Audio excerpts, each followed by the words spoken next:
कुख्यात गुंड गजा मारणे आणि त्याच्या टोळीवर मोक्का लावण्यात आलाय। गेल्या आठवड्यात पुण्याचा बॉस म्हणून घेणारा हा गजा मारणे आता मात्र चांगलाच गोत्यात आलाय। गेल्या आठवड्यात शिवजयंतीच्या दिवशी केंद्रीय मंत्री मुरलीधर मोहोळ यांच्या कार्यकर्त्याला गजा मारणेच्या गुंडांनी एका क्षुल्लक कारणावरून जबर मारहाण केली। त्यानंतर पोलिसांनी कारवाईचा बडगा उगारला आणि गजा मारणेवर मकोका लावला।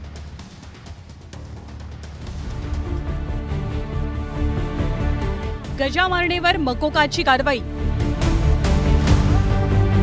देवेंद्र जोगांना मारहाण करणं गजा मारणेला भोवलं।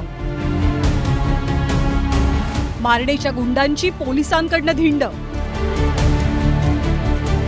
पुण्याचे मालक असे रील सोशल मीडियावर व्हायरल करून शहरात दहशत निर्माण करणाऱ्या कुख्यात गुंड गजा मारणे टोळीला पुणे पोलिसांनी चांगलाच दणका दिलाय।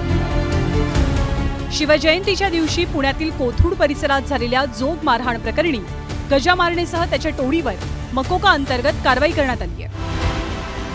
19 फेब्रुवारीला शिवजयंतीच्या मिरवणुकीत देवेंद्र जोग या IT इंजिनियरला गजा मारणेच्या गुंडांनी बेदम मारहाण केली। कारचा धक्का लागल्याच्या क्षुल्लक कारणावरही मारहाण झाली। यात जोग गंभीररित्या जखमी झाले। देवेंद्र जोग हे केंद्रीय मंत्री मुरलीधर मोहोळ यांच्या कार्यालयामध्ये काम करायचे। तसंच ते भाजपचे कार्यकर्ते सुद्धा आहेत। आपल्या कार्यकर्त्याला झालेल्या मारहाणीनंतर संतापलेल्या मोहोळांनी थेट पोलिसांनाच इशारा दिला होता। पुणे शहरात सोशल मीडियावरती आपण अनेक जणांचे रील्स बघतोय, फोटो बघतो, काय बघतोय। मला असं वाटतं पुणे पोलिसांनी याचं आत्मपरीक्षण केलं पाहिजे। शहराची संस्कृती वेगळी आहे। माझ्या पुण्याचं नाव खराब झालं नाही पाहिजे।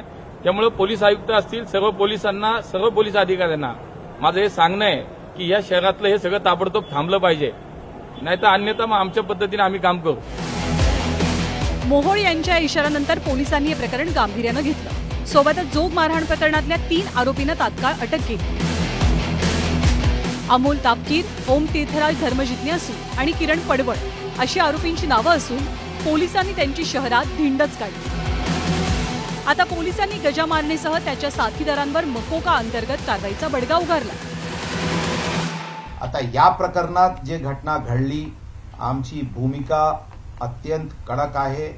MCOC लावण्यात आलेली आहे त्या प्रकरणात। यामध्ये जे टोली प्रमुख आहे, जे जरी स्पॉटवर हजर नव्हता, त्यांना पण यामध्ये आरोपी करण्यात आलेली आहे आणि त्यांना क्रिमिनल कॉन्स्पिरसी मध्ये आणि MCOC मध्ये ते जे टोली प्रमुख आहे त्यांना पण आम्ही घेतलेली आहे। गजा मारणेच्या विरोधात खुनाचा प्रयत्न, खंडणी असे तब्बल 28 गुन्हे दाखल आहेत। पुणे पोलिसांनी 2014 पासून चौथ्यांदा मारणेवर मकोका अंतर्गत कारवाई केली।